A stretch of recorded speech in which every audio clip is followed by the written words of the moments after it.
Halo teman-teman, balik lagi di episode iTalk, dimana hari ini edisi yang cukup spesial karena kita mau sharing tentang apa kejadian yang kita alami almost sebulan ya. Bisa jadi. Iya, hampir sebulan. Tetap cerita tentang pengalaman. Aku bingung. Iya, karena biasanya ada ini kan, ada kayak pertanyaan-pertanyaan untuk guest di iTalk, tapi kali ini nggak ada guestnya karena kita mau sharing berdua dan kita setuju oke lah kita buat konten satu video yang kita akan sharing tentang pengalaman kita 2 minggu 3 minggu Hampir 3 pokoknya minggu. hampir 3 minggu lah ke belakang, mulai dari 30 Juni ya 30 Juni ya. Iya, 30 Juni. 30 Juni. Jadi Aku sampai lupa sekarang bulan iya. apa. Jadi guys, kita berdua sempat mengalami dan berada di kondisi apa? Aku nunggu. Kita berdua sempat mengalami kondisi di mana kita dinyatakan terpapar COVID-19 gitu. Sebenarnya yang terpapar positif itu dia Ais. Jadi sharing dari awal aja 30 Juli kita dinyatakan positif. Tapi sebelumnya itu di hari apa sih itu, hari 30 Juli itu hari Rabu. Iya, 29 28. Nah, 28 kok Juli sih? Juni 28 Juni aku antar Ais pulang ke rumah Gresik Menganti dengan catatan kita masih baik-baik aja, kita nggak ada keluhan apa sakit ya, semacam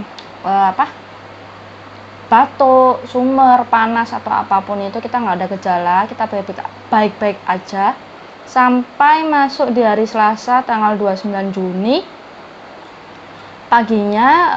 Aku lost kontak sama dia ngerasa apa?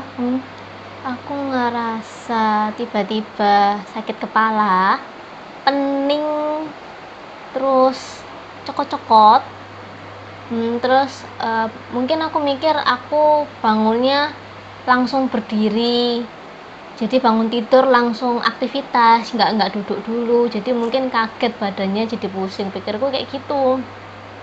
Terus lama kelamaan dirasa kok semakin pening, nggak hilang-hilang. Biasanya kan kalau kita kaget bangun tidur langsung aktivitas kan cuman sementara, terus langsung hilang. Ini kok bertahap, pening, terus cokot-cokot. Awalnya itu mulai dari cokot-cokotnya dari kepala belakang sampai ke kepala depan, terus habis itu pening. Nah, terus setelah itu aku minta adikku untuk kasih aku obat apa aja sih. Waktu itu adanya Mixagrip, aku minum Mixagrip 1. Terus habis gitu lumayan reda. Terus selang 1-2 jam merasa pusing lagi. Merasa pusing lagi, merasa pening, merasa berat kepalanya, ditambah nafasku kerasa kayak anget gitu loh. Aku pikir apa sih gitu, karena aku tipe orang sing selalu mengabaikan sakit selama aku masih bisa aktivitas, masih bisa ngelakuin hal-hal yang lain seperti biasa. Ya udah, paling aku cuman kerokan atau pijat, sudah. Aku orang yang bener-bener anti minum obat kalau nggak bener-bener kepepet gitu. Terus semakin lama kok semakin rasa kayak anget gitu, semakin anget, tapi belum panas, masih anget aja. Itu udah ngebuat lidahku pahit. Nah, akhirnya aku minum obat lagi, si Mixagrip itu. Terus minum Mixagrip yang kedua, kok tenggorokanku sakit. Oh, aku mungkin ini waktu minum obatnya salah masuk gitu. Yang seharusnya di mana jadinya di mana gitu. Gimana sih maksudnya? Maksudnya kan biasanya Harusnya kan masuknya di tenggorokan, tapi masuknya ke paru-paru gitu tah. bukan kan biasanya kan ini kan ada banyak jalur Oh toh. iya iya. Terus iya. kalau masuk sini kan biasanya lumrah. Kadang-kadang kan masuk sini kayak kerasa masih nyangkut atau apa. Lah aku kan kemarin minum obat sempet kayak gitu toh. Oh mungkin karena obatnya salah jalur atau apa gitu. Terus ngebuat tenggorokanku sakit. Terus aku tetap aktivitas kayak biasa. Malam aku sudah mulai bersin, tapi cuman bersin tanpa ingus, tenggorokan sakit, lidah pahit, sumernya nggak begitu sih, cuman di badan ini masih belum sumer yang kayak gimana-gimana, cuman nafasnya yang masih sudah anget gitu. Besok paginya Belum dong. ya Kamu dong. akhirnya ngabari aku kalau kamu sakit. Oh iya benar.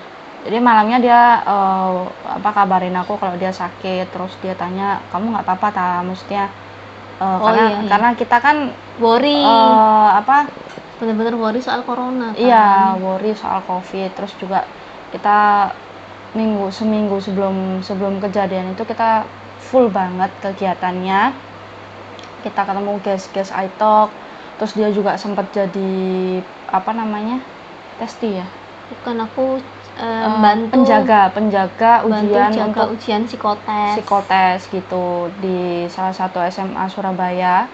Jadi ya memang full jadwalnya gitu. Terus dia sempat tanya keadaanku gimana, apa aku juga ngerasa drop atau gimana, karena memang di antara kita berdua ini yang fisiknya agak lemah, sering sakit itu aku, imunnya agak rendah itu aku gitu, dan dia memang tergolong imun yang kuat. Nah waktu kejadian itu malam itu dia kabari aku, aku sakit gitu, aku dari pagi ya, kamu bilang dari pagi badanku kayak gini-gini ya. Aku juga sempet kayak loh kok gejalanya mengarah ke covid gitu kan.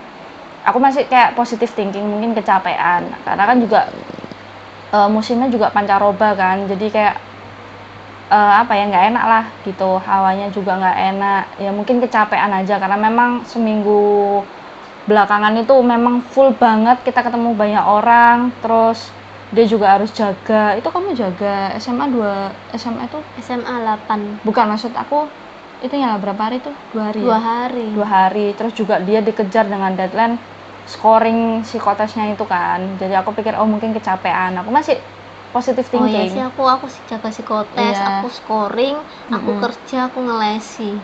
Iya, itu pokoknya iya ya ngeles ya. Jadi tuh waduh. Terus kita ngerjain iTalk, edit iTalk. Iya, edit iTalk sampai bener-bener kita kejar gitu loh, kejar typing gitu banget. Jadi memang mungkin aku mikirnya positifnya mungkin kecapean gitu. Oke, terus lanjut aku bilang ke dia ya udah besok dilihat aja dulu. Kalau misalnya masih seperti itu ya kita putuskan untuk swab gitu. Karena minggu sebelumnya kita udah swab negatif ya. Negatif Seminggu 2 minggu ke belakang kita pokoknya itu kita rajin swab lah, setiap kali kita ketemu swab berjangka. Iya, swab berjangka, setiap kali kita ketemu guys iTalk, terus mungkin kita ketemu sama siapa, kita pasti nyempatkan untuk swab gitu, karena kita juga nggak mau lah kita membawa wabah itu. Dan siapa juga yang mau kan kena wabah ini gitu kan. Tapi kita juga tetap taati protokol, kita pakai masker, cuci tangan, hand sanitizer, ya perketat diri sendiri gitu. Sampai akhirnya Rabu pagi dia kabari aku masih seperti itu, malah dia merasa bukan sesak nafas, kayak dada itu rasanya terbakar, terus nafas itu berat, tapi aku nggak mengi, nggak apa, kayak berasa oksigen itu kayak tipis banget gitu loh, jadi berat buat nafas gitu. Jadi aku nafas itu kemarin aku bantu dari mulut juga gitu. Terus akhirnya sambil nunggu reaksi badan lagi gimananya, aku tetap lanjut minum Mixagrip itu tadi gitu. Terus lanjut ke periksa ya. Ya aku bilang sama dia ya udahlah karena dia semakin waktu siang itu ngerasa semakin nggak enak dan kayak aduh ini kayak perlu bener-bener swab, dan aku juga di situ sudah mulai kayak worry, tak rasa ini memang COVID gitu, memang kena terpapar gitu.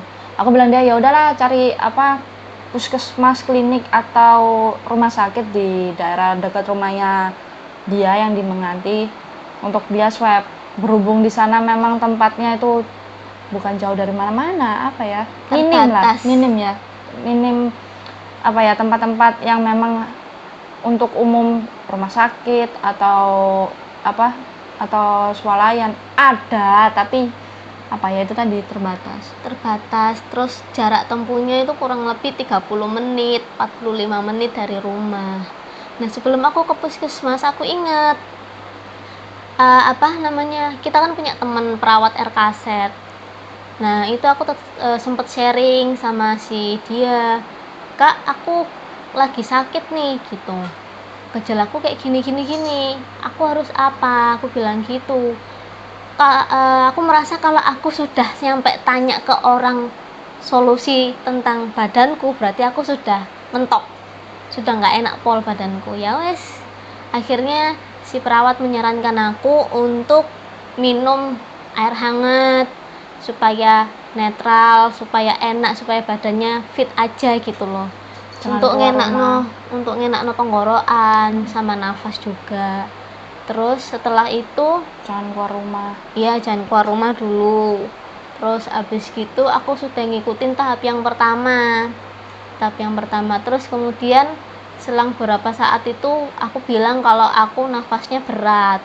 Nah itu dia juga kasih aku solusi untuk hirup campuran air hangat sama minyak kayu putih, dihirup gitu. Terus tapi aku ngerasa nggak ada perubahan, tetap kayak gitu. Akhirnya memutuskan untuk pergi ke puskesmas terdekat gitu. Pergilah aku ke puskesmas, daftar sesuai dengan formalitas. Terus habis itu aku diperiksa. Waktu itu suhu badanku itu 36 aja atau 36,2 gitu, aku lupa. Terus habis gitu ditanya keluhannya apa, sakit tenggorokan, terus habis gitu ngerasa sumer, terus semua aku jelasin, kecuali aku lupa kalau aku ngerasa kalau nafasku berat, aku lupa nggak ngomong itu. Akhirnya si petugas puskesmas bilang aku cuman flu biasa. Nah selanjutnya aku diarahkan ke tempat obat, langsung dikasih resep obat, diarahkan ke tempat obat tanpa dikasih tanpa ada tes swab. Nah waktu itu aku nanya, Bu, kira-kira saya perlu swab atau enggak usah gitu. Kalau memang mbaknya mau swab, silakan pergi ke rumah sakit, swab pribadi, karena di sini tidak melayani gitu. Oh gitu, ya udah. Akhirnya aku menyelesaikan prosesku di apotek. Terus aku dapat obat vitamin C 250 gram. 250 gram. Terus habis gitu Demacolin, terus antibiotik, udah gitu. Nah, aku merasa aku kurang puas gitu loh, kok aku cuman gini aja gitu. Akhirnya sampai rumah mungkin aku minum obat dulu, makan, minum obat, tidur, siapa tahu lebih baik. Enggak, sama aja, aku tetap ngerasa hal yang sama. Akhirnya aku di rumah coba searching sama adikku, cari-cari rumah sakit atau tempat yang bisa terima swab, karena biasanya kan kalau di Surabaya kan mau mobile kemanapun tuh gampang. Kalau di Menganti itu lokasinya terbatas, terus jarak tempuhnya juga lumayan gitu kan. Terus habis gitu akhirnya nemu rumah sakit deket rumah, sekitar 45 menit dari rumah. Terus datanglah ke situ, mau daftar. Saya mau daftar swab gitu. Oh, mau daftar swab. nanti sore ya jadwalnya gitu, sekarang masih istirahat. Oh oke, nanti sore saya kembali gitu. Waktu di parkiran ada bapak satpam bilang ngono, habis swab mbak. Masih daftar pak tapi belum swab. Oh ya mungkin baru buka kloter kedua karena tadi habis ada orang yang positif, mungkin rumah sakitnya masih Steril. sterilisasi, masih disemprot-semprot, nanti paling buka kloter kedua. Dibilang jam berapa mbak? Nanti sore pak. Oh ya sudah, nanti balik aja sore. Nah sore itu aku balik lagi. Kita balik jam berapa ya waktu itu? Aku malam sama sih. adikku ke rumah sakitnya. Akhirnya kita pulang, terus terus kamu datang ke rumah kan? Ya, dia ngabari aku gitu loh, tutup. Karena sebenarnya juga jengkel sih denger waktu dia cerita di puskesmas gak ada hasil nihil gitu loh. Ya sempat bukan nihil, kurang puas. Iya, kurang puas ya, menurut tuh nihil, cuman dapat obat dan nggak ada penanganan lanjut gitu loh. Tapi ya pikirku mungkin karena juga kan di bukan desa ya, memang tempat perbatasan, jadi ya mungkin kurang alat-alatnya kurang maksimal gitu kan. Ya udahlah. Terus juga kedapatan rumah sakit itu yang tadi dia bilang itu ternyata kuotanya habis. Oh, waktu kita datang kedua kali kan aku habis ngabari dia, terus dia bilang ya udah kita periksa sama-sama aja. Kalaupun kamu positif berarti aku juga harus periksa dong. Ya sudah kita periksa bareng-bareng aja biar gak bolak-balik. Ya udah. Akhirnya kita mutusin pergi bareng ke sana. Aku pulang kerja ke rumah Menganti, jemput dia, terus kita langsung ke rumah sakit.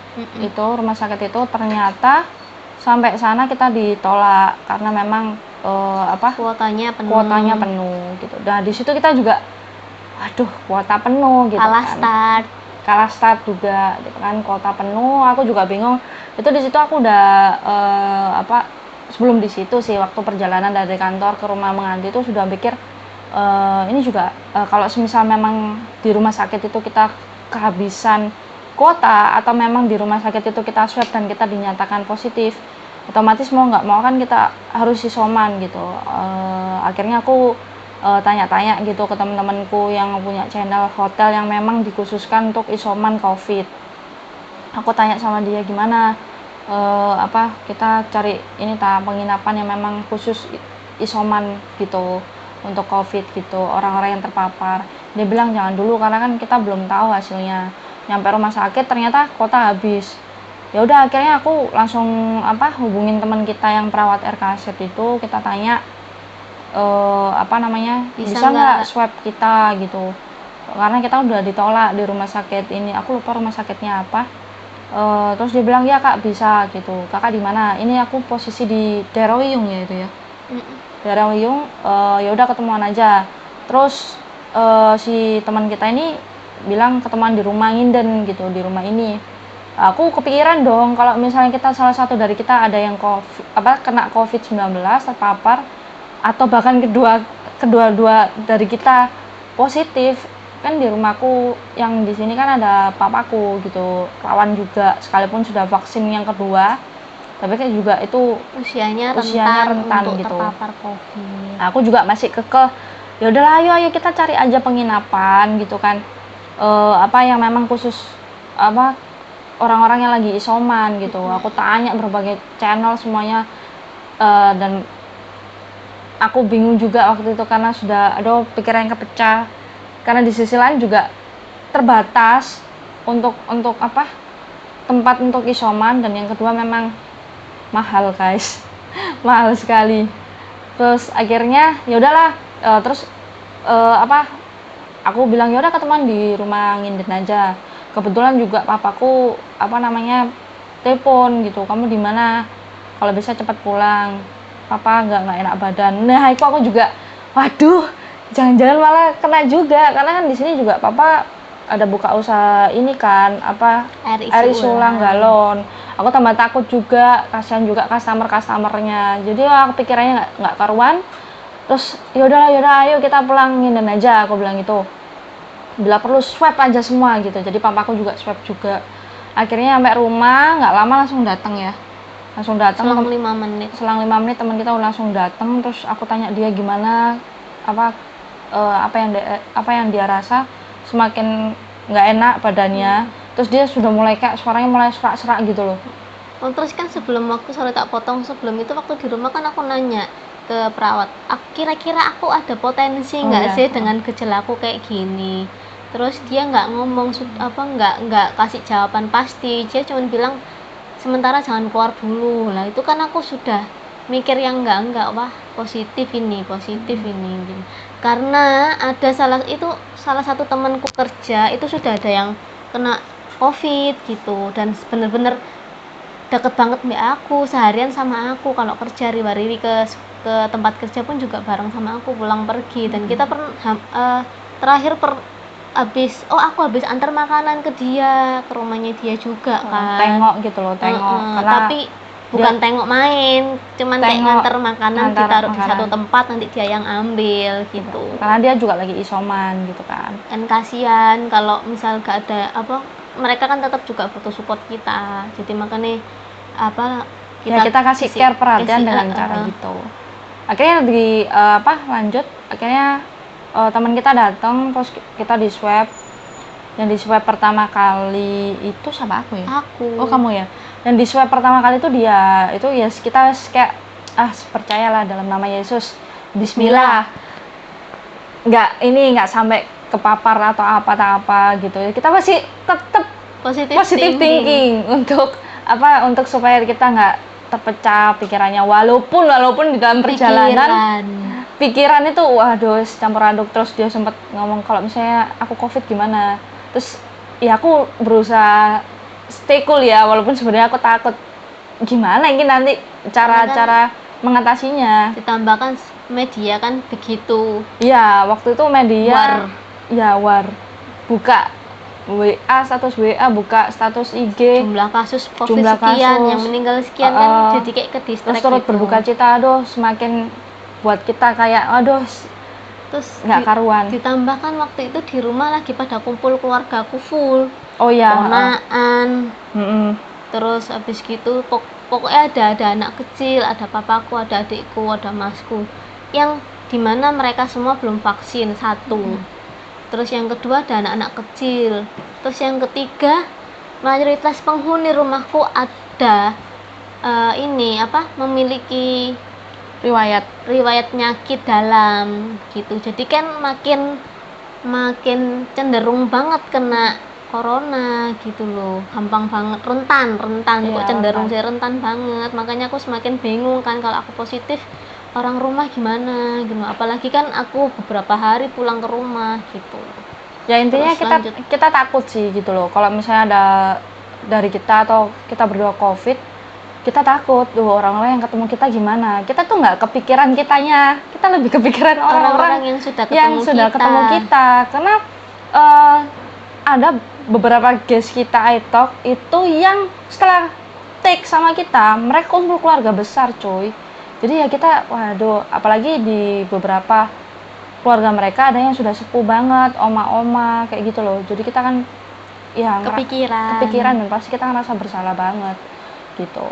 Dan balik lagi kita juga nggak tahu ini kita terpapar dari mana, dan kita tidak menyalahkan gitu. Karena kan kita semua nggak ada yang mau juga gitu. Karena juga kita lagi mastiin lagi bahwa kita sudah swab juga sebelumnya ya, negatif. Itu yang buat pertanyaan, kita swab secara berjangka tapi masih bisa. Dan gitu. Itu juga ini loh, aku habis vaksin pertama. Aku juga habis vaksin pertama. Tapi kan jangkanya lebih deket aku Jumat.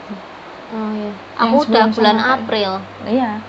Gitu. Jadi ya udah lanjut. Terus kita di swab kan. Siapa dulu nih yang di swab, katanya teman kita gitu. Dia udah ada penasaran, aku aja ya udah dia dulu yang di swab. Ya udah dia di swab, udah sambil nunggu hasil.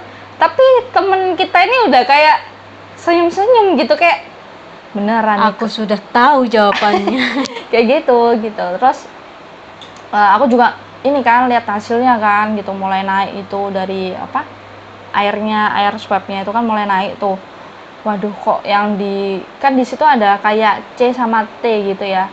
Nah di T-nya itu udah kayak samar merah gitu loh. Aku langsung lihat dia kayak gimana, positif. Di mana-mana Tunggu tuh aja. aku bilang tunggu aja gitu kan. Di mana-mana kalau misalnya positif hamil kan bersyukur ya, tapi ya bagi yang sudah menikah. Tapi ini tuh sesuatu yang positif yang tidak diinginkan gitu. Mulai naik, tapi yang di T itu sudah samar gitu. Aku lihat dia, aku cuman senyum terus aku suku dia, nggak apa-apa aku gitu. Karena pasti dia down gitu, dia udah mau nangis. Akhirnya Kan itu hasil kan untuk memastikan kan harus menunggu selama 15 iya, menit. selama 15 menit dilihat dulu. Akhirnya keluarlah hasilnya, C-nya juga merah ya itu. Merah dan T-nya juga juga merah. Tapi merahnya itu tidak merah Nggak yang pekat. pekat gitu loh. Pekat tapi nggak pekat-pekat banget gitu. Terus ya udah, dia positif guys.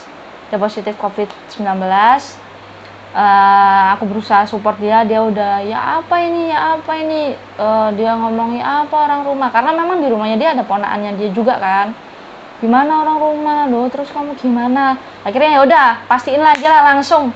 Aku di swab, hasilnya juga udah keluar. Aku dinyatakan negatif. Aku nggak ada garis merah sedikit pun atau samar di T-nya, tapi di C-nya gitu.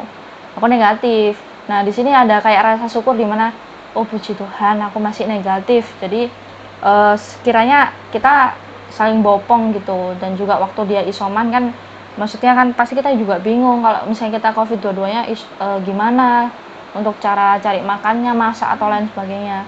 Sampai akhirnya masih khawatir karena itu memang pun kita masih debat harus isoman di iya. Aku harus isoman di Menganti atau aku harus isoman di Surabaya. Isoman di Menganti aku salah, isoman di Surabaya aku salah, isoman di luar butuh uang banyak. Jadi benar-benar dilema sih waktu itu.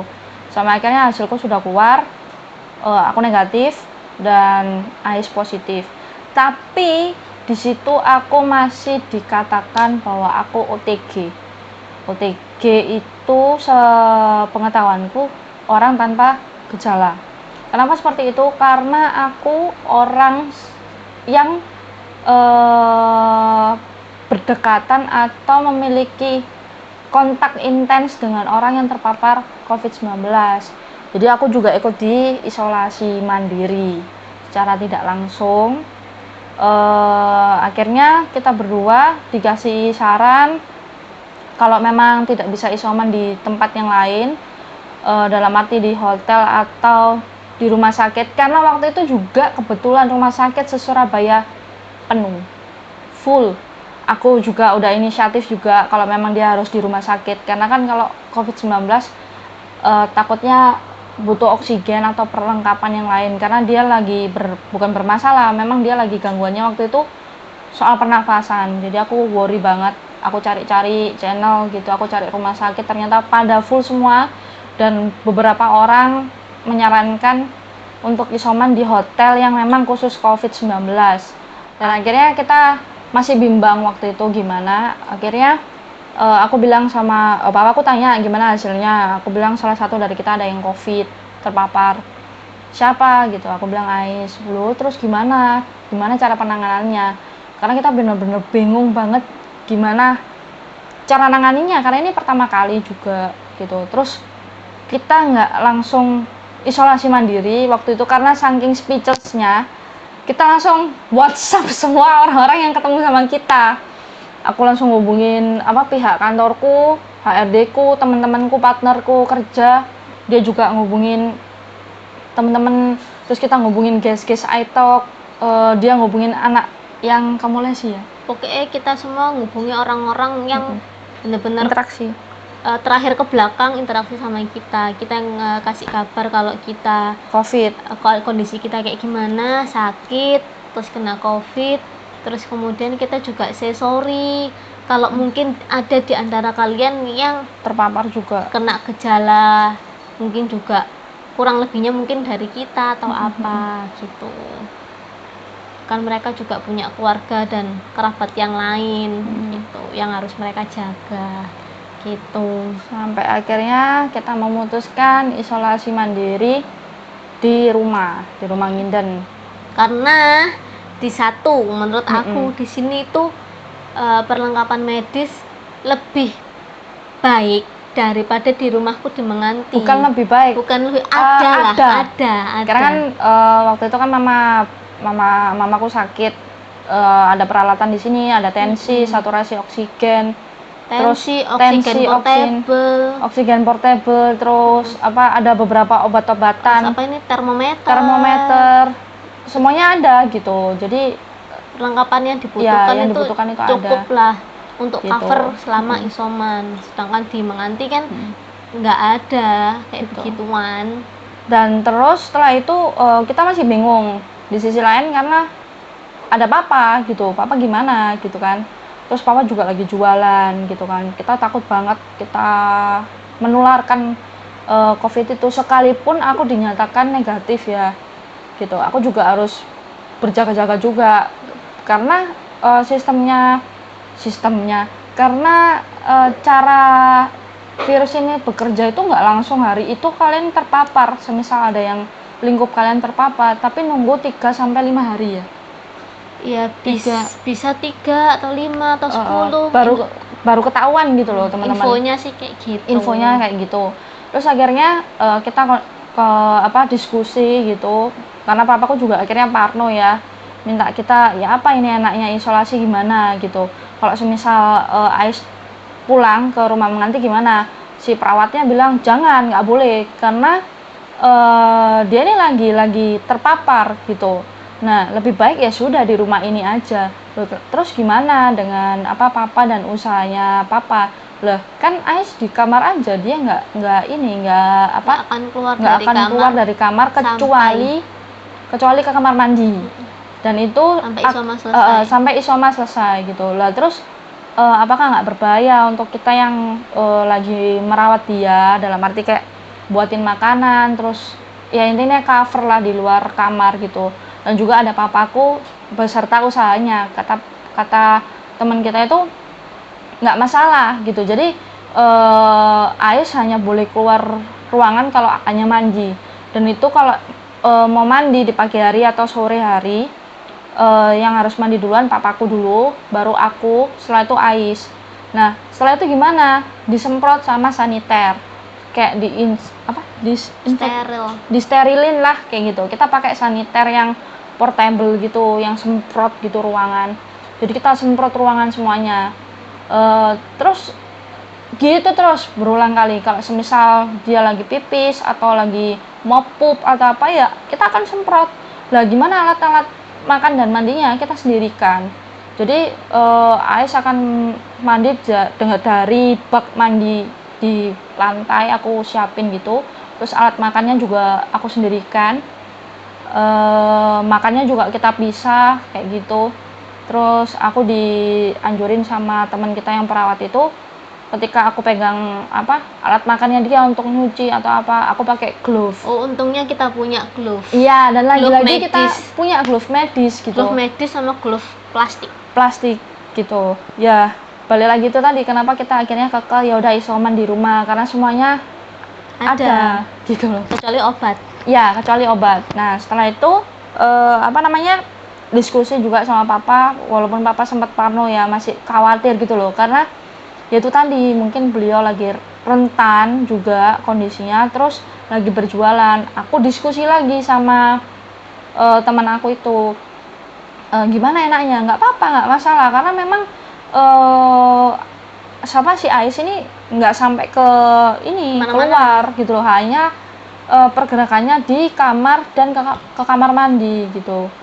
Jadi ya udah aman gitu. Oke lah, akhirnya kita isoman di rumah. Ya, isoman di rumah. Terus aku tanya untuk obat-obatnya, dan benar-benar luar biasa. Obat-obatnya itu di sisi lain sulit didapat karena banyak yang memerlukan. Terus yang kedua mahal guys, balik lagi sangat-sangat mahal. Sebelum ada ini loh apa sih namanya, pokoknya sebelum ada penurunan harga, kunjungan gratis dan lain sebagainya lah. Bukan kunjungan gratis, maksudnya itu gratis obatnya. Iya, gratis obatnya. apa sih namanya, pokoknya yang ke survei ke puskesmas Iya. survei ke toko apotik. Kalau harganya itu harus masuk akal gitu, jangan sampai dibuat tinggi gitu. Jadi ya gitu, kita dibantu, dan puji Tuhannya, benar-benar puji Tuhannya, lingkup kita punya teman-teman dan saudara yang support kita sih gitu. Jadi mereka bantu cari carikan info obat-obatnya dijual di mana, terus kita harus bagaimana, terus kita lagi cari, karena kan waktu itu bener-bener cari saniter aja sulit gitu, sampai aku beli di marketplace. Ada sih di toko-toko dekat rumah, tapi kayak terjangkau gitu loh di Indomaret atau di Alfamart. Terbatas. Iya, terbatas. Terjangkau. Oh iya ya, terbatas gitu. Cuman 1-2 kaleng itu sekitar segini mungkin. Nah, sedangkan aku tahu ini isoman cukup panjang, 14 hari, yang dimana itu pasti berat gitu. Terus juga kita dikasih channel yang aku cerita kamu, yang ada beberapa orang yang memang mereka buat catering untuk orang yang khusus isoman. Itu sempat tertariknya bukan karena kita nggak mau keluar uang atau kita mau hemat, enggak, maksudnya tertariknya, oh ada yang bisa melayani gitu, kalaupun kita bayar nggak masalah gitu soal catering. Tapi aku mikir lagi, takut kasihan nanti kalau misal mereka terpapar juga gitu. Dan hasil hari pertama, hari kedua itu kita mulai jalanin itu agak aneh sih. Ditambah lagi, semenjak dinyatakan positif, semua orang yang ada di dalam rumah wajib pakai double mask. Iya, double masker. Itu nggak boleh lepas lah pokoknya, guys. Jadi even aku tidur, even aku kamar mandi atau kemanapun, aku harus double masker.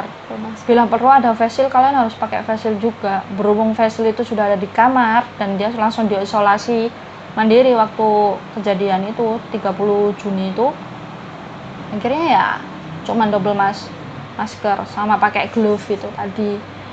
Jadi hari pertama, hari kedua pakai sendal. Ya, pakai sendal. Jadi aku siapin dia pakai sendal karena dia worry banget kan, takut nanti papa juga terpapar. Karena papa waktu itu juga lagi meriang. Jadi malamnya sebelum tanggal 1 Juli itu aku paksa papa untuk swab. Akhirnya datanglah teman kita juga, tapi ini dokter. Dia datang ke rumah gitu, terus langsung di swab lah papa. Puji Tuhan papa negatif, jadi nggak masalah gitu. Terus juga sorry tak perlu lanjutkan. Dan juga kan kamar kita kan berbeda-beda gitu kan, papa juga kamarnya sendiri gitu, dia juga di kamar sendiri gitu, aku di ruang tengah. Nah akhirnya ya udah, papa dinyatakan negatif, aku lega banget. Jadi papa masih bisa bekerja dengan tadi ya, aman. Jadi misal kalian mungkin ada keluarganya yang covid tapi kok tetap berjualan, kita diawasi dan kita di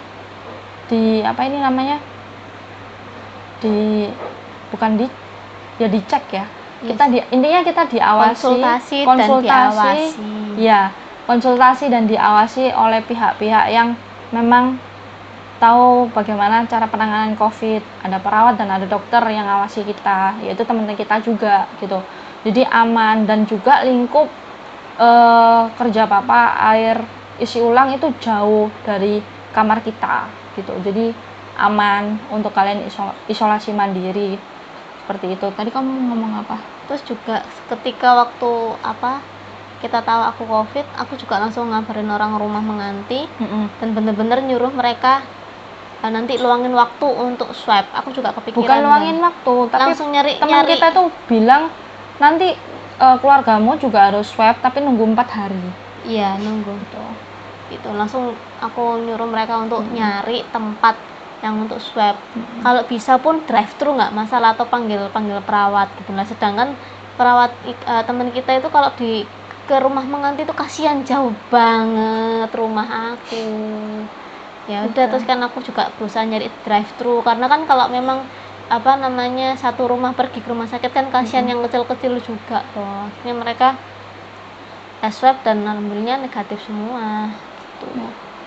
Dan memang luar biasa sih, pembelajarannya banyak banget gitu, dimana kayak waktu hari satu kedua yang aku nggak pernah tahu apotek itu sampai segitu antrinya banyak guys, banyak banget, dan sampai dibatasi, sampai aduh rasanya rebutan obat itu bener-bener kayak kalian kalau pernah lihat orang antri sembako ya semacam itu. Dan bahkan orang pun kayak udah nggak peduli dengan seberapa mahalnya obat itu.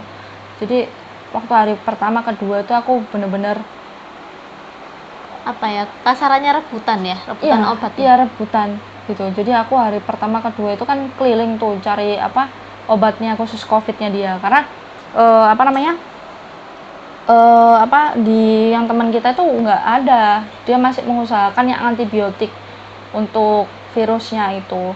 Nah puji Tuhannya juga kita dibantu dengan teman-teman kita yang juga terpapar gitu, dia infoin gitu obatnya apa-apa aja untuk imun, untuk virusnya, terus untuk sakit tenggorokannya, flu-nya. Kamu flu juga ya waktu itu?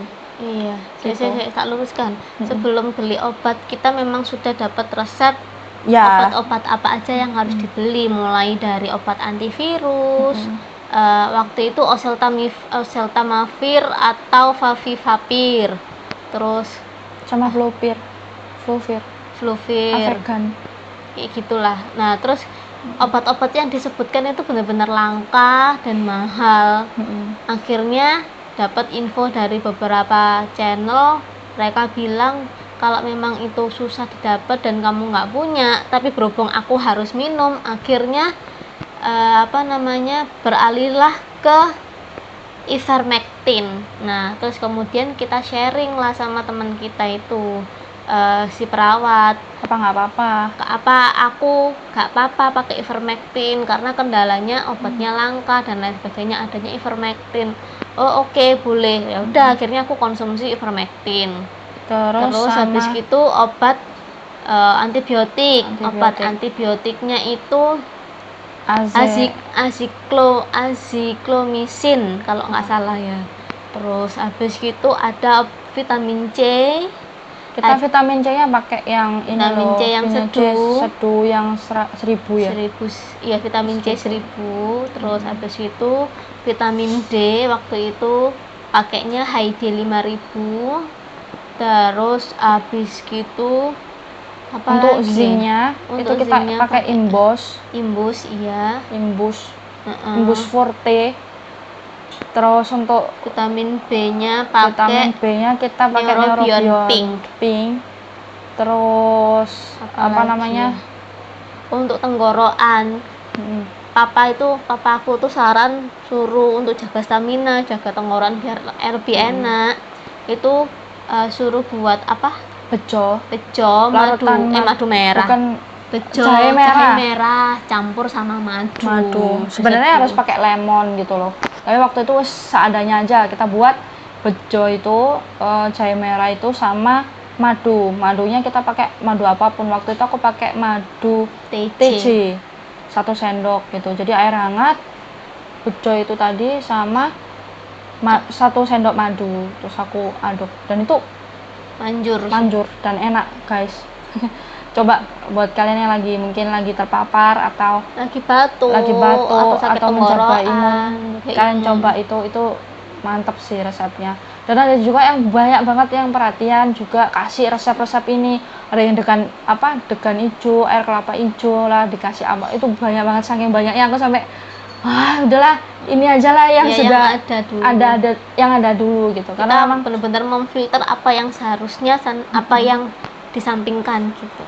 Jadi kalian itu kalau lagi sakit atau lagi segera langsung aja minum vitamin, dan kalau bisa kalian benar-benar jaga kesehatan banget, dimana yang namanya sehat itu mahal, tapi kalau kalian lagi nggak sehat apalagi terpapar itu lebih mahal. Serius guys, bukan mahal nominalnya, mahal waktunya, mahal rasa sakitnya, mahal momennya. Ternyata makan itu enak ya, ternyata kemana-mana tanpa sakit itu enak, kayak gitu loh. Pokoknya semua melakukan aktivitas tanpa sakit itu nikmat nikmat karena anugerah. sempat juga di hari keberapa itu ya, aku udah mulai penat banget sampai aku nangis karena aduh Tuhan, ini apa lagi, ini tuh apa, aku harus gimana, karena nggak ngerti lagi, harus berbuat, dengan ditambah balik lagi di media sosial, TV, dimanapun kabar tentang COVID itu benar-benar luar biasa, banyak yang meninggal, banyak yang terpapar, banyak nggak dapetan. Iya, apalagi tuh waktu kejadian itu persis dimana kita lagi boomingnya Surabaya, salah satu rumah sakit Surabaya di lockdown karena perawatnya semua kena COVID. Jadi aku tambah penat, sudah tambah nggak ngerti harus gimana, kepikiran kerjaan juga karena kan aku bekerja di bidang ekspedisi logistik yang dimana dari pertama COVID sampai kemarin aku ada peristiwa COVID itu logistik nggak pernah libur gitu kan. Jadi kepikiran juga gimana gitu, benar-benar kejadian yang pembelajaran banget buat kita, dan balik lagi tidak menyalahkan diri sendiri dan tidak menyalahkan orang lain mungkin yang akhirnya kita terpapar gara-gara mereka atau apa gitu. Psikisnya ya kena kamu nggak diem sih? Ya aku dengerin kamu dulu ngomong. Gitu teman-teman, dan juga untuk pendukung kalian, maksudnya pendukung stamina atau bukan vitamin, kayak nutrisi kalian. Kita kemarin pakai buah-buahan yang membantu juga ya, kita pakai pepaya sama jeruk. Mungkin bisa kalian untuk channel lah buat kalian yang lagi terpapar sekarang mungkin, atau yang sudah pernah terpapar, tetap minum vitamin guys. Kita masih sampai hari ini minum vitamin C untuk jaga stamina gitu. Minum vitamin C setidaknya 1 minggu adalah kalian makan buah 2 atau 3 kali sehari gitu. Terus berjemur ya gitu, olahraga perlu. Terus waktu itu kan kita Google Meet, video call itu karena juga tujuannya salah satunya menghimbau, takut tiba-tiba akunnya sesak atau bermasalah sama pernafasan, kan nggak mungkin aku lari gedor-gedor atau apa. Jadi untuk menghimbau akhirnya kayak ya dipantaunya melalui video call gitu atau Google Meet gitu, karena takutnya kenapa terus orang luar nggak tahu, walaupun di dalam itu udah sedia oksigen portable, tapi kan kita nggak ada yang tahu gitu. Dan setelah itu juga hari ketiga keempat itu nggak yang ya udah isoman, enggak guys, aku mulai ngerasa drop, aku demam, aku batuk pilek, tenggorokanku sakit buat nelen. Aku sampai diskusi sama dia, aku kok mulai gini, terus lemes juga, pening. Jadi aku ngelakuin kegiatan itu sampai kayak mau rebahan dulu deh. Jadi aku sampai nggak bisa masak, aku nggak bisa cuci baju, bersih-bersih rumah. Aku bilang aku nggak apa-apa ya, aku tak istirahat dulu, karena memang tiba-tiba aku ngedrop dan aku dibilangi kalau memang kondisimu semakin nggak baik selama 4 hari 5 hari ke depan, swab aja. Aku udah kayak gini, pikir aku mestinya kalau memang aku positif juga ya udah segera diketahui biar aku langsung isoman, cari solusi gitu. Jadi nggak anti baper atau drama gitu, maksudnya langsung aja tes gitu. Hari ke 5 kalau nggak salah aku swab dan dinyatakan negatif. Jadi aku kayak negatif nih, sampai dokternya itu kita coba tunggu ya 15 menit lagi sampai di center, sampai dicek aman, tapi aku demam. Hitungannya flu berat ya, flu berat lah, sampai aku kerasa telingaku ini yang sebelah kiri mendengung dan sakit. Jadi aku tuh sampai bolak-balik petik-petikin jari, apakah gendang telingaku ini agak robek atau gimana, karena kan juga kalau ngedit video atau kan selalu pakai headset gitu. Akhirnya hari ke 5 atau 4 itu aku dinyatakan negatif. Waduh, puji Tuhan banget, aku kayak ngerasa aduh aku baik-baik aja. Berlanjut hari ke-5, ke-6, ke-7, ke-8, ke-9, ke-10 jeder dikatakan bahwa di hari ke-10 itu bakteri atau virus itu sudah mati gitu, tapi masih ada kemungkinan untuk menular. Bukan. Di hari ke-10 kemungkinan virus itu mati, Iya, tapi mati. masih ada bangkainya. Untuk mengantisipasi supaya tidak menular ke yang lain, tetap dianjurkan isolasi selama 4 hari ke depan, sambil dilihat apakah masih ada gejala yang muncul ataupun enggak gitu.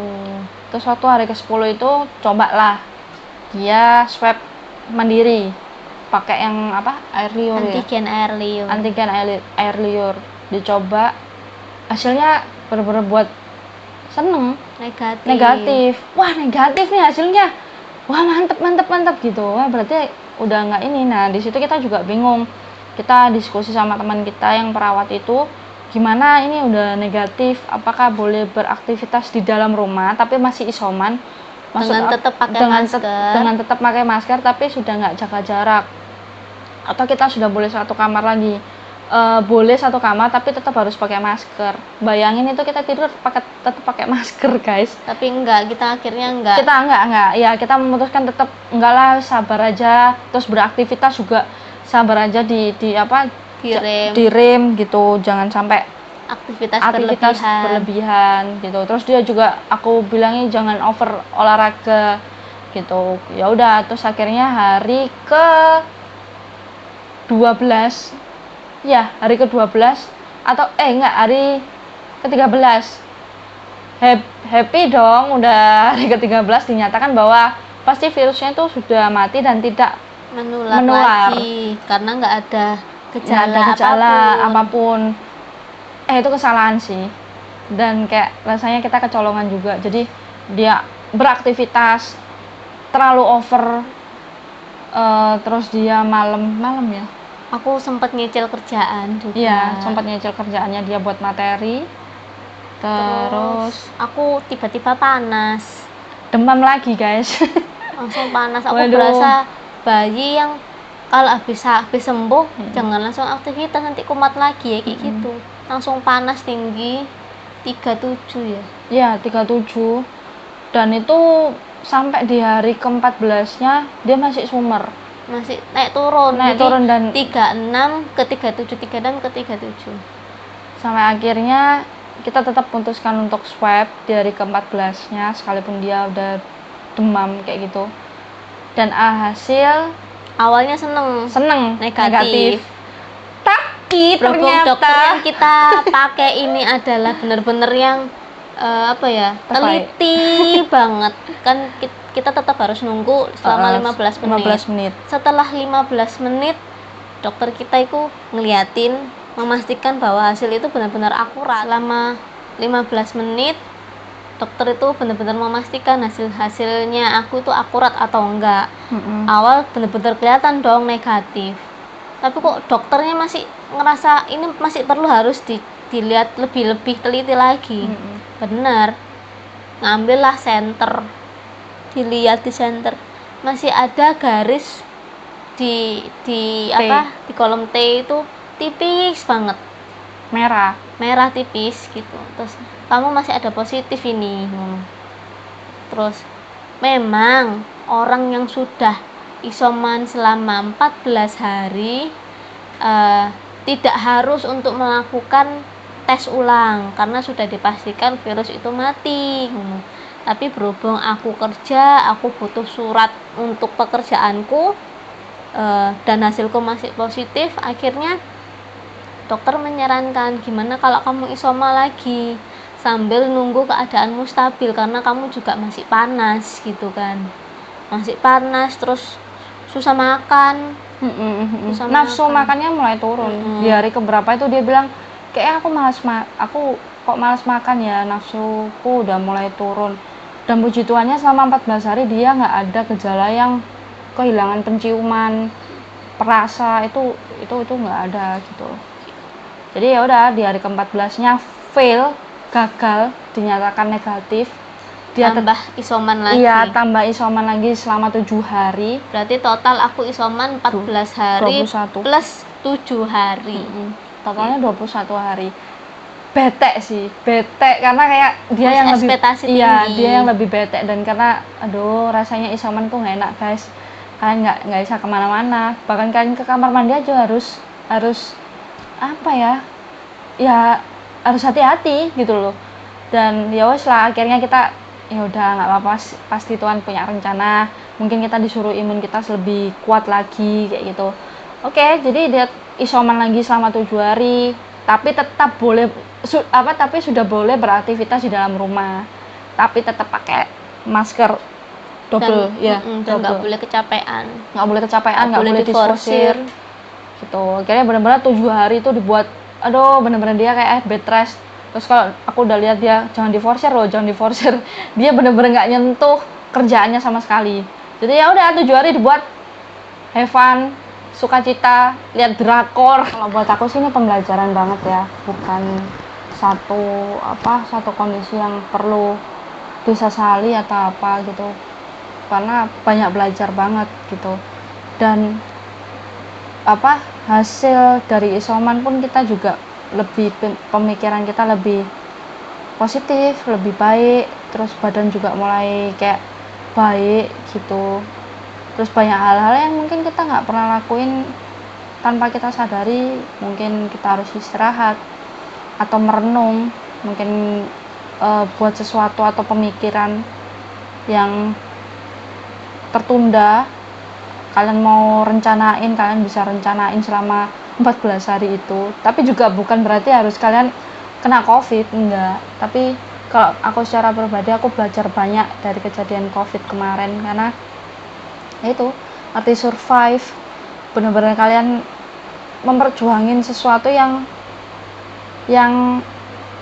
real keadaannya gitu, yang dimana kalian otoritas, prioritas, rutinitas jadi berbeda, yang diperjuangin jadi berbeda gitu sih. Kalau aku ketika bangun tidur, harusnya kita biasanya lihat HP, terus prepare kerja, rutinitas seperti biasa, tapi 14 hari, bukan 14 hari, 21 hari kemarin buat aku benar-benar ini sih, belajar banyak hal. Bener Pol, belajar banyak hal. Ketika kita bangun pagi, secara pribadi aku bersyukur aku masih bisa buka mata, dan aku masih bisa ngerasain gimana aku bisa nafas gratis. Karena selama 21 hari kita pun juga tahu kabar berita di mana oksigen mulai gila-gilaan, dijualnya mulai gila-gilaan, udah mulai langka. Portable oksigen itu udah luar biasa sulitnya untuk dicari, apalagi yang kayak yang tabung itu. Aku sempet lihat di jalan itu orang itu naik becak, naik motor itu, mereka samping kanan kirinya bahkan belakangnya semua itu oksigen tabung guys. Jadi ya belajar banyak hal, bersyukur dari hal yang kecil, bahwa kalian bisa tutup mata dan besok paginya kalian bisa buka mata dengan nafas yang gratis. Itu luar biasa dan anugerah. Dan masih bersyukur dikelilingi orang-orang yang baik, orang-orang yang sekalipun mereka juga lagi keadaan yang mungkin lagi terpapar juga, lagi susah, tapi mereka nggak kehilangan empatinya, simpatinya, care-nya, dan tidak supportnya tuh tidak putus di situ aja gitu loh. Bahkan mereka supportnya tuh juga nggak support yang cuman sekedar kayak basa-basi, tapi mereka supportnya benar-benar support dimana kayak jangan khawatir gitu loh, ini COVID-19 yang kita bisa perangi, kita bisa sembuh, kita bisa bangkit gitu sih. Kalau aku secara pribadi, bahwa hidup itu anugerah, dan memang kebahagiaan yang tanpa kita sadari, kebahagiaan yang seharusnya nomor pertama kita nikmati adalah kita bisa nafas gratis, kita bisa buka mata kita, melanjutkan aktivitas kita. Itu sih kalau dari aku. Kalau aku belajar dari COVID ini, satu, belajar jaga kesehatan, Yang pertama, yang biasanya aku selalu keras kepala, aku bukan nggak mau ya, selalu menyampingkan badanku, aku merasa aku nggak apa-apa, tapi ternyata badanku kenapa-kenapa, sok kuat gitu. Terus habis gitu benar-benar harus berkomitmen ya, komitmen dimana sebelum kita tutup mata, sebelum buka mata, harus doa, harus bersyukur. Ini pelajaran sing aku dapat. Memang biasanya kan kita berdua selalu melakukan itu. Cuman balik lagi seperti yang dibilang sama Korendi di iTalk, yang nonton ya pasti tahu. Kita manusia itu selalu mengalami pengalihan. Bangun tidur, yang dicari handphone, yang dicari hal-hal yang lain. Kita lupa kalau bangun tidur kita harus bersyukur, Tuhan terima kasih kita masih bisa bangun, kita masih bisa bernafas lega, bernafas bebas, kita tidur enak, kita tidur nyaman, terus dan lain-lain, bersyukur hal-hal kecil yang lain. Kadang-kadang kita lupa tentang itu, walaupun kita sudah melakukan itu, tapi kan kadang-kadang lebih banyak ke masa peralihan, lebih banyak cari handphone gitu. Terus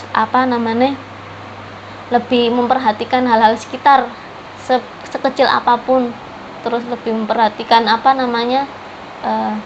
jadwal schedule keseharian harusnya kayak gimana. Yang biasanya kita tidurnya berantakan, jam makan berantakan, itu benar-benar harus dirubah.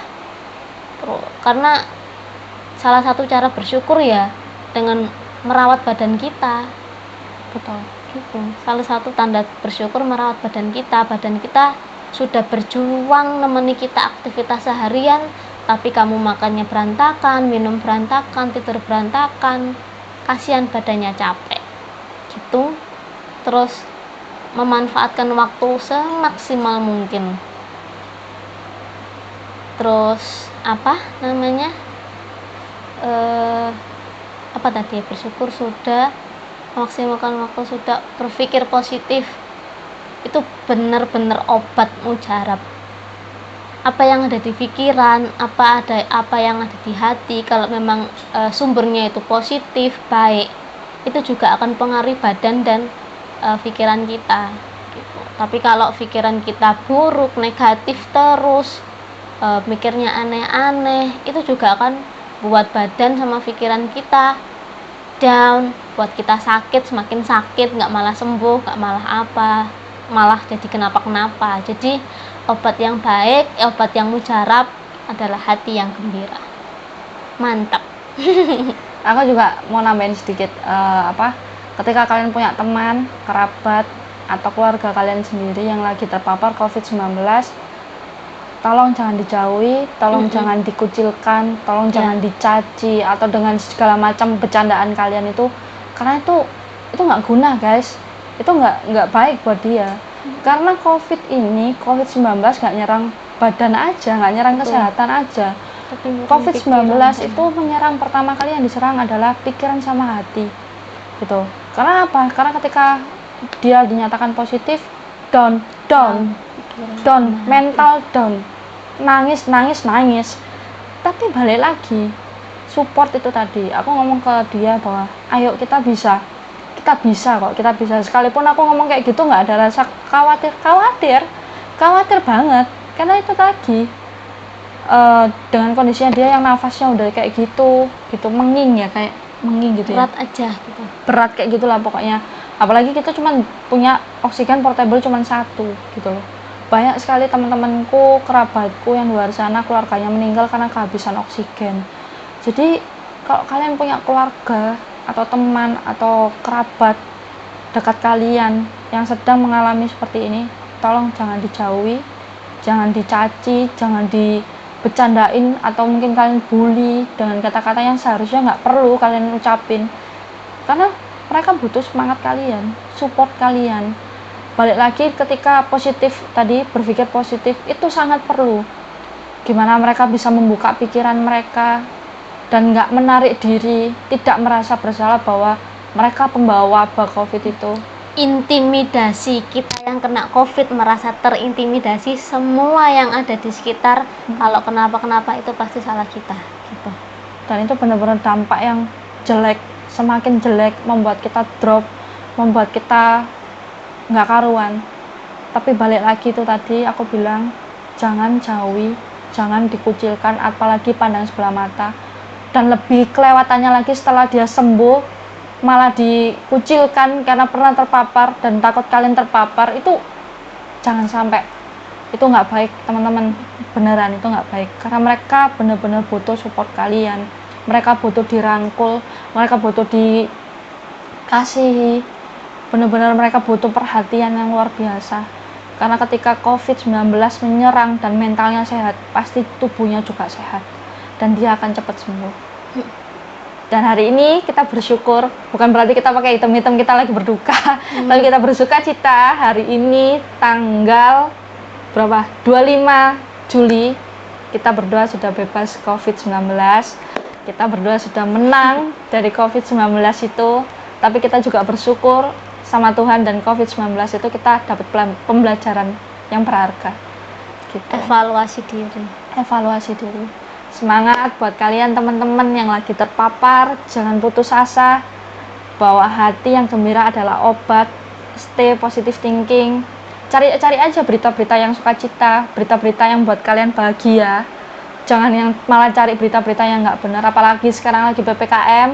Semangat buat teman-teman yang usahanya mungkin lagi menurun, usahanya malah mungkin bangkrut atau apa, percayalah nanti di akhir Tuhan akan kasih pelangi dan jalan yang baik gitu. Oke, mungkin cukup untuk hari ini. Kamu ada tambahan? Ada tambahan satu sedikit.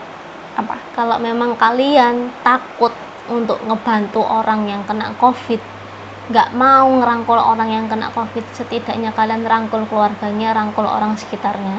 Mereka yang benar-benar butuh, bukan hanya orang yang kena COVID, tapi orang di sekitarnya juga terdampak gitu. Jadi jangan sampai kalian jadi manusia yang tidak berempati, tidak bersimpati, dan nggak punya kasih. Sudah gitu. So guys, kami berdua berdoa kalian tetap semangat. COVID bukan akhir, atau COVID bukan sesuatu hal yang jelek. Kalau kalian yang kena COVID, percayalah kalian bisa. Kalau kita berdua bisa, kalian pun juga pasti bisa. Jangan lupa berdoa, itu juga pertama guys, mendekatkan diri itu perlu, benar-benar perlu. Kalau kalian memang lagi sulit untuk berdoa, berucaplah, karena itu penting. Semangat, kita bisa, kalian pun juga bisa. Oke, thank you guys. Bye-bye. Sampai ketemu lagi.